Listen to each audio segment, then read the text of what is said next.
Pada tahap ini kita akan membuat UI atau user interface dari aplikasi pendataan siswa. Untuk UI yang akan dibuat, yang pertama itu ada navbar, kemudian ada tombol dan ada tabel, dimana untuk tombolnya ketika diklik maka akan memunculkan jendela baru untuk menginputkan data siswa. Kemudian data siswa yang telah diinputkan tadi akan muncul di tabel di bagian bawah pada tombol tersebut. Contohnya seperti berikut.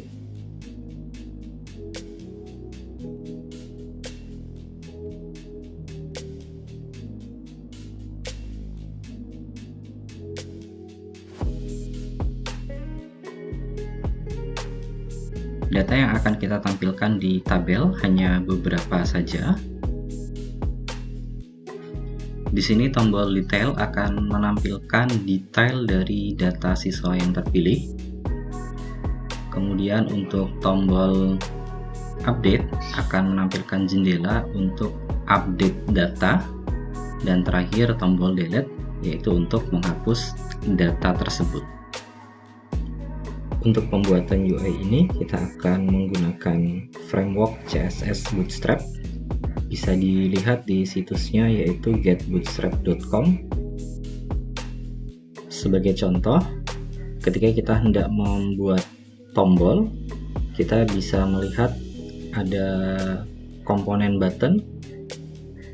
Untuk membuat button seperti ini, kita bisa membuat tag button seperti biasa, namun ada tambahan kelas yang telah disediakan oleh Bootstrap, yaitu kelas BTN dan BTN primary untuk tombol yang berwarna biru.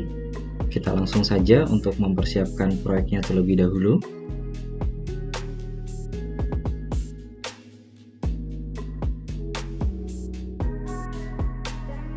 Kita siapkan dua buah file. File yang pertama adalah index.html dan yang kedua adalah script.js. Kita mulai dengan pembuatan boilerplate terlebih dahulu pada file index.html. Lalu kemudian kita tambahkan pengaturan Bootstrap agar kita bisa menggunakan kelas-kelas yang disediakan oleh Bootstrap. Kita menuju ke bagian introduction. Kemudian di sini sudah disediakan boilerplate juga oleh Bootstrap, namun kita telah membuatnya terlebih dahulu. Namun kita kopikan beberapa hal yang berkaitan dengan pengaturan Bootstrap, semisal tag link yang berisi file CSS Bootstrap, kemudian kita pastekan di bagian head, lalu kita kopikan teks script, kita copy satu baris ini dan kita paste di dalam body, kita taruh di bagian bawah ya. Kita berikan komentar ini kita berikan agar kita tahu fungsi dari kode tersebut. Oke, kalau sudah, kita coba cek apakah pengaturan Bootstrap-nya telah berjalan atau tidak dengan membuat satu komponen ya, misalkan button.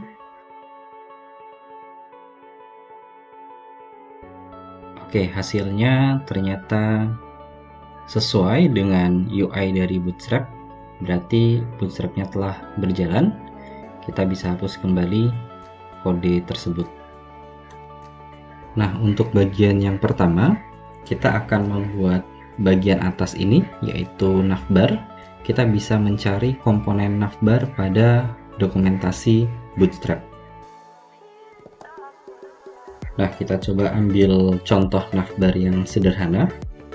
Kita copy kodenya, kemudian kita paste ke file index.html. Kemudian kita ganti teksnya menjadi basis data siswa.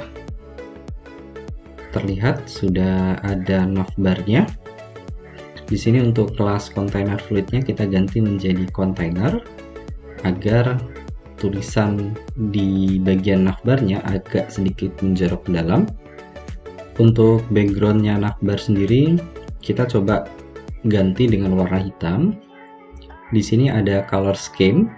Nah, untuk navbar dengan background hitam itu dia menggunakan kelas navbar, navbar dark, dan BG dark.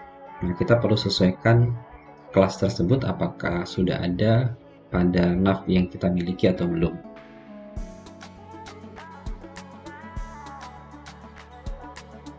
Nah, kita coba lihat hasilnya. Kemudian kita buat komponen button, di mana komponen button ini ketika diklik dia akan membuka jendela baru, yaitu komponen modal untuk melakukan pengisian data. Kita copy kodenya, kemudian kita taruh di bawah navigasi. Bisa saja kita langsung paste seperti ini, namun nanti hasilnya dia akan mepet seperti ini. Nah, oleh karena itu kita bikin sedikit menjorok dengan menggunakan kelas container. Nah, hasilnya seperti ini. Namun di sini untuk sisi vertikalnya dia masih mepet. Kita perlu memberikan jarak pada tombolnya atau pada navigasinya. Untuk memberikan jarak, kita bisa memberikan margin. Misalkan saya tambahkan jarak pada navbar, yaitu margin bottom atau MB. Nah, untuk nilainya yaitu sebesar 3. Nilainya ini bisa 0 sampai dengan 5. Nah, kelas MB3 ini itu adalah kelas yang sudah disediakan oleh Bootstrap. Kita ganti teksnya dengan tambah data. Coba kita cek. Nah, di sini hasilnya sudah jadi, namun tombolnya belum bisa memunculkan jendela baru. Untuk memunculkan jendela baru, kita perlu menambahkan komponen modal yang dimiliki oleh Bootstrap. Coba kita cari komponen modal. Ini contoh modalnya. Nah, untuk live demonya seperti ini. Jika ada tombol yang diklik, maka dia akan memunculkan sebuah jendela baru. Untuk buttonnya sendiri, kita sudah tambahkan tadi ya. Tinggal kita menambahkan untuk modalnya. Kita kopikan semua kode ini. Untuk buttonnya sendiri yang perlu diperhatikan, nanti kita menambahkan beberapa atribut agar tombol tadi itu bisa memunculkan jendela modal. Oke, kita copy dulu modalnya. Kita taruh di bagian bawah di atas Bootstrap. Kita kasih komentar modal tambah data. Kita paste, kita simpan ya seperti ini. Kalau sudah, kita kopikan atribut tadi untuk bagian tombolnya. Nah, kita coba simpan, kita cek. Oke, sudah berjalan. Nah, nama di atribut database target ini itu diambil dari ID yang dimiliki oleh modal. Nah, di sini kita coba ganti nama ID-nya yaitu dengan modal tambah data. Nah, kita samakan namanya dengan atribut database target sehingga kita bisa tahu ini akan membuka modal yang mana. Setelah membuat tombol untuk menampilkan modal, kita akan mendesain modal tersebut agar memiliki beberapa form untuk menginputkan data siswa. Untuk formnya sendiri, dia akan memiliki inputan berupa data nama sampai dengan upload foto. Oke, kita kembali ke kode editornya.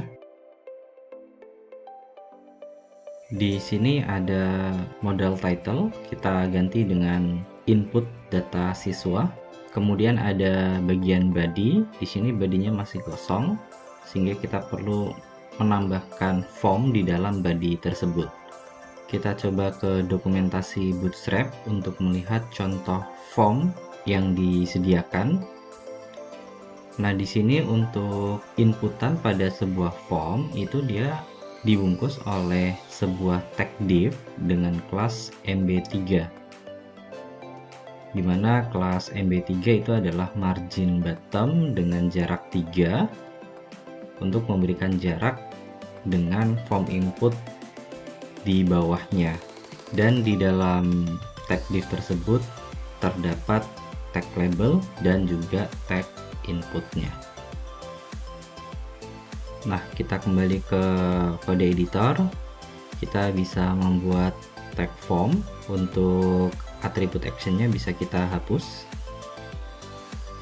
Kemudian di dalam tag form kita bisa tulis MB3, maka akan secara otomatis membuat tag div dengan kelas MB3.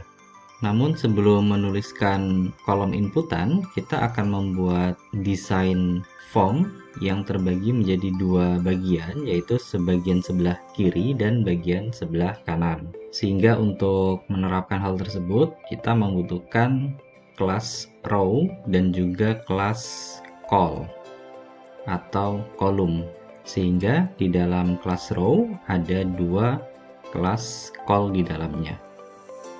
Nantinya di kolom sebelah kiri kita isi dengan inputan nama, NISN sampai dengan alamat, dan untuk kolom yang sebelah kanan kita isi dengan inputan kelas sampai dengan upload foto. Nah, di kolom yang pertama kita bisa buat kelas MB3, kemudian kita tambahkan tag label dan juga tag input. Untuk kelas-kelasnya kita mengikuti kelas yang ada di Bootstrap. Kita ganti untuk ID dari tag inputnya, kita tuliskan dengan nama. Kemudian untuk area describe by-nya kita ganti juga dengan nama.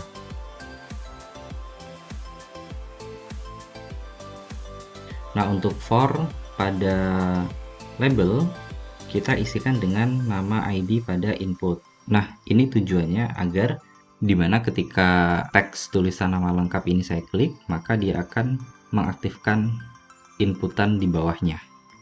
Kita blok kelas MB3 beserta isinya, kemudian kita duplikat. Kita bisa menekan shortcut Alt Shift row bawah, kemudian kita ganti NISN, dan untuk type inputannya kita ganti menjadi number, karena biasanya NISN itu berupa angka saja. Kita duplikat lagi untuk inputan berikutnya.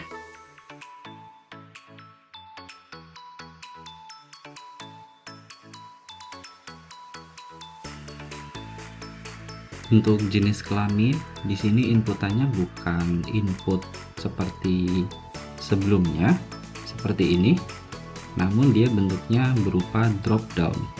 Kita bisa cek kodenya seperti apa pada dokumentasi Bootstrap. Kita bisa copy kodenya.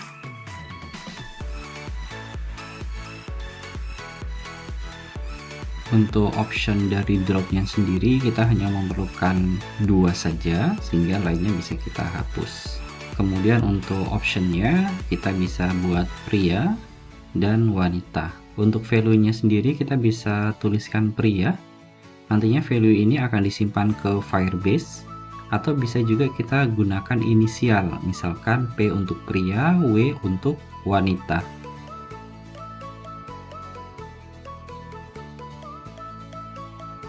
Kita buat lagi untuk tempat lahir.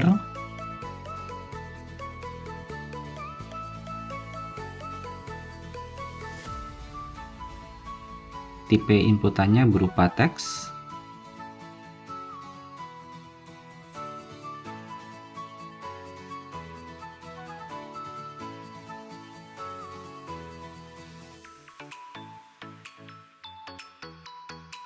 Dan untuk tanggal lahir, untuk tipe inputannya adalah date, sehingga kita bisa memilih tanggal dari date yang telah disediakan.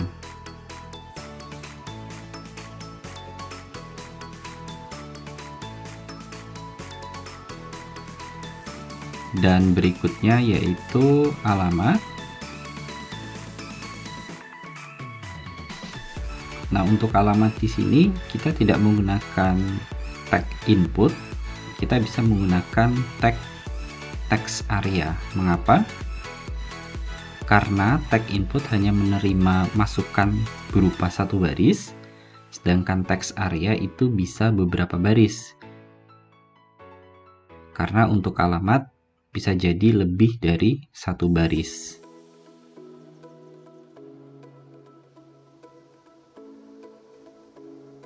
Selanjutnya kita akan membuat form untuk bagian sebelah kanannya ini. Kita akan mengisinya pada kelas call yang kedua yang sudah kita buat. Kita mengisinya di kelas call di sini. Kita membutuhkan inputan yang sama seperti sebelumnya. Semisal untuk kelas kita bisa menggunakan drop down, kemudian grade kita bisa menggunakan drop down juga, sehingga kita bisa mengcopy dari contoh sebelumnya.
Untuk bagian input foto, kita bisa menggunakan tipenya adalah file, karena kita akan menerima masukan berupa file.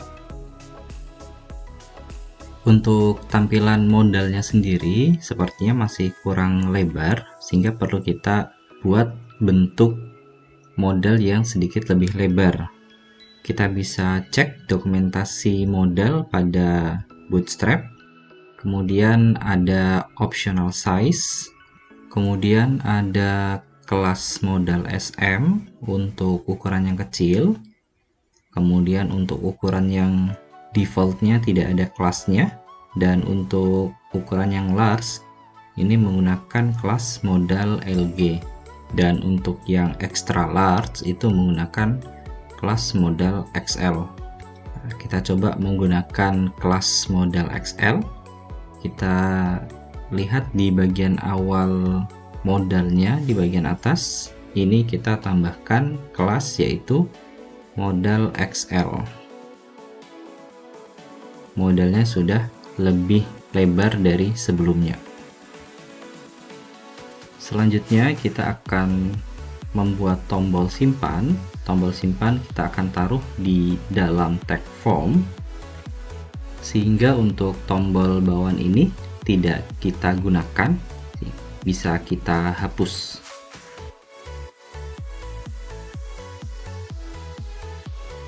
Nah, coba kita taruh di dalam tag form.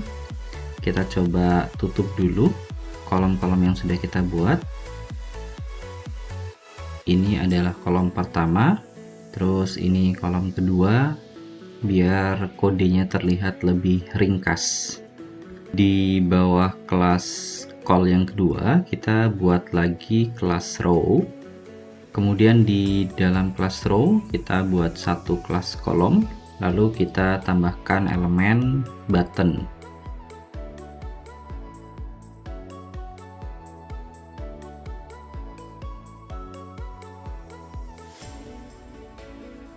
Umumnya tombol simpan itu berada di sebelah kanan, sehingga kita perlu menambahkan satu kelas untuk mengatur tata letak tombol itu agar di sebelah kanan.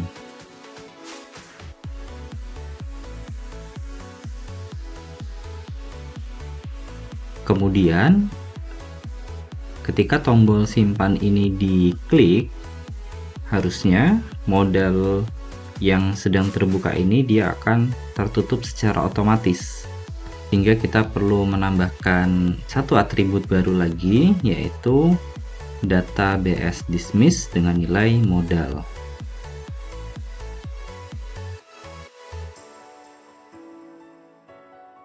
Selanjutnya kita menambahkan UI table pada aplikasi yang dibuat di bawah tombol tambah data.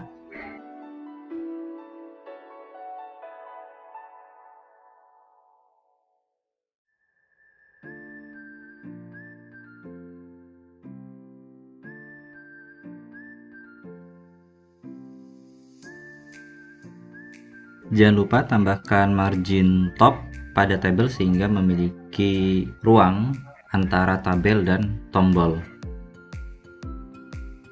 Coba kita berikan sedikit style pada judul kolom tabelnya.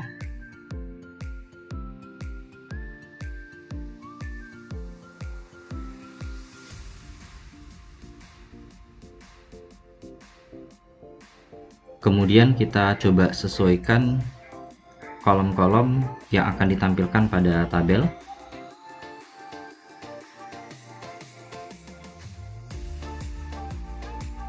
Untuk kolom aksi ini nanti akan ada 3 tombol, yaitu tombol detail siswa, kemudian tombol update dan tombol delete. Kemudian untuk datanya kita cukup menggunakan satu data aja. Karena di sini ada 3 data, kita hanya bikin satu sampel. Kita bisa sesuaikan dengan judul kolom yang telah kita siapkan.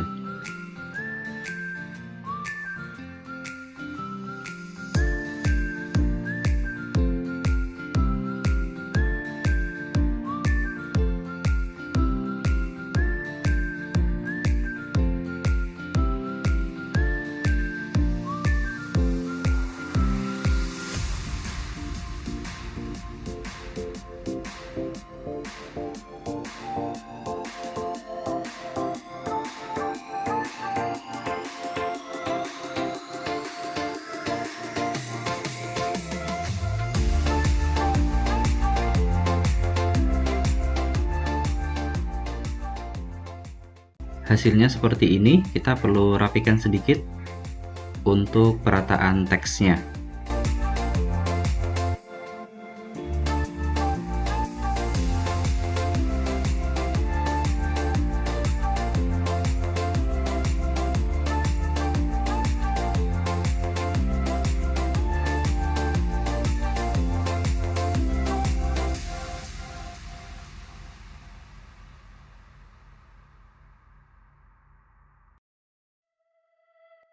Selanjutnya kita akan membuat modal lagi untuk menampilkan detail siswa dan membuat modal untuk menampilkan update data siswa.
Untuk gambarnya kita coba buat sampel terlebih dahulu.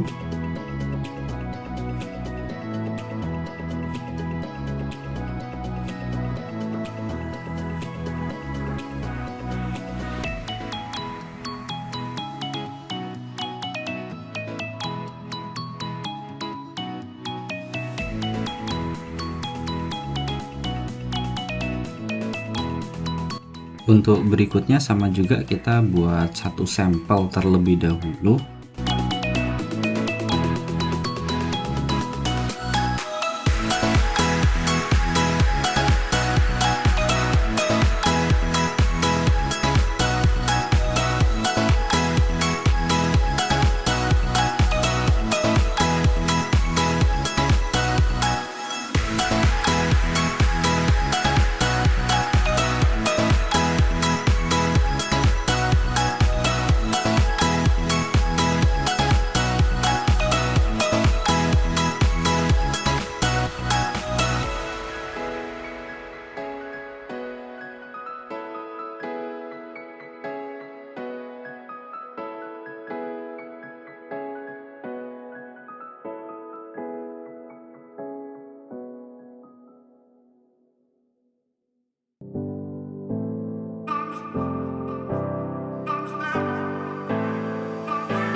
Hasil modelnya seperti ini. Coba kita ubah ukuran modelnya menjadi lebih kecil sedikit.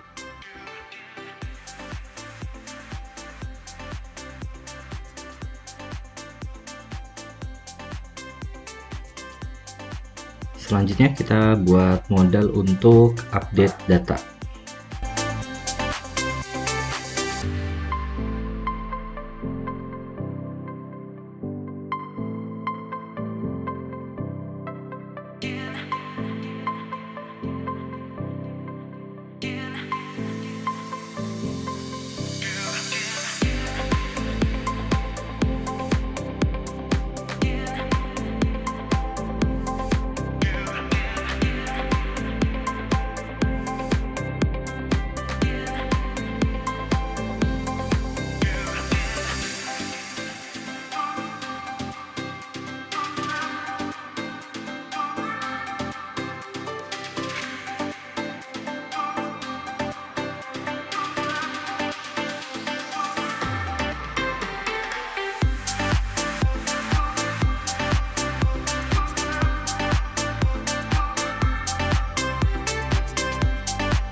Kita bisa duplikat isi dari modal update data dari modal input data untuk mempercepat proses pembuatan modal.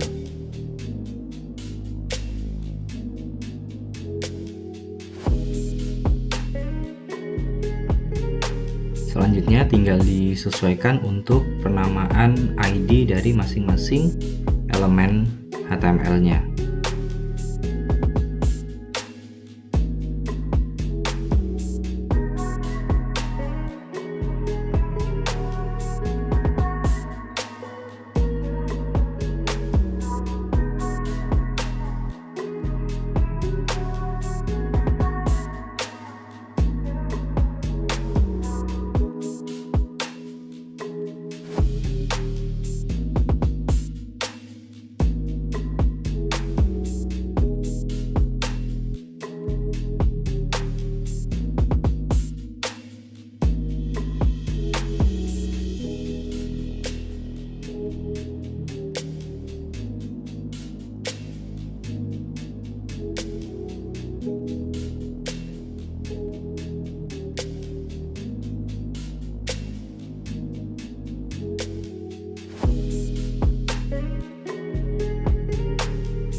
Di bagian modal footer bisa kita tambahkan dua buah tombol, yaitu batal dan simpan hasil update datanya.